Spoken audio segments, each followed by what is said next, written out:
Желбата на многумина да се китат со туги перија е изнасилена кога некој со толку висока титула во верскиот естаблишмент ке скине едно од нив, поупотребувајќи го како острица со која сакајќи да ги боцне тие што заборавиле на него. Во обид за собствена промоција, сам ке си се пофали, констатирајќи дека незаслужено се депласира неговото влијание. Nuk janë vetëm bombat e Zajevit që përfundoi kjo punë kështu, me plot të drejtë thëm dhe ndihem krenar, po janë edhe kolumnat e mia, ka qenë arma më e fuqishme që e kum luftu zullumi. Со вака кренато чело не може да се пофалат оние што беа дел од тој систем. Тие и сега се однесуваат како се уште да му припаѓаат.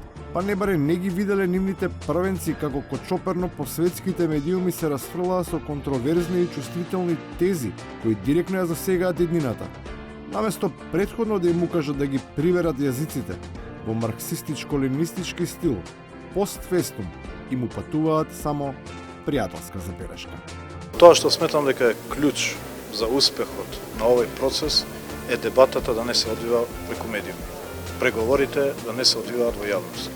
Тоа е, ако сакате модел како да не успее прашањето, тогаш дебатата ќе ја водите преку медиуми. За разлика од името за кое се сугерира да биде исклучена, јавноста ќе биде сведок на продажбата на символот на системската деформација, која не само што ја премолчаа, туку и без скрупули партиципираа. Лицитации за името не смее да има, но тоа ќе е предизвик за сите оние што го сакаат возилото, чиј прв газда смета дека се продава за цена која не одговара на вистинската. Ако се продава, вие би го купиле, евентуално по таа цена бидејќи... По таа ниска цена. Повелете се други прашања, дали имате сериозни прашања? Дали е ваш гласот на бомбите, дали барате месажери и телевизорчиња, или тоа да се вратиме на доказите? Господи, дали вие не гледате за каков политички процес станува збор тука?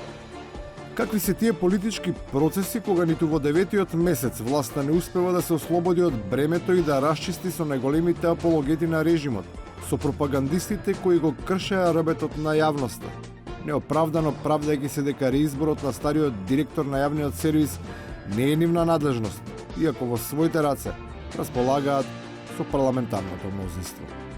Овој избор е одлука на програмскиот совет на МРТВ, кој се уште функционира во стариот состав. Граѓаните на Република Македонија добро знаат кој членува во тој стар состав, на кој начин работеше и под чии влијание.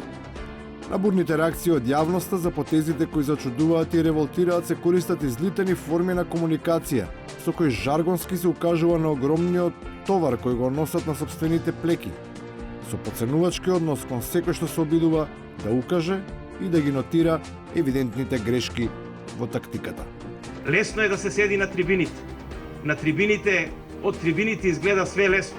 И кога ќе се промаши гол, и кога во делот секунда треба да се одлучи кај ќе се шутира, исто и во политиката. Кога треба да се донесе значајна одлука, многу е лесно кога се гледа од трибини. И на крајот, оние што знаат што е публика, јасно порачуваат што сака да види секој гледач. Дали сакаме да бидеме дел од светот или сакаме да останеме вукојебина? Мислам, генерално гледано се работи за тоа. И генерално и специјално. Резултат, победа, свет. Само тоа може да ја задоволи публиката.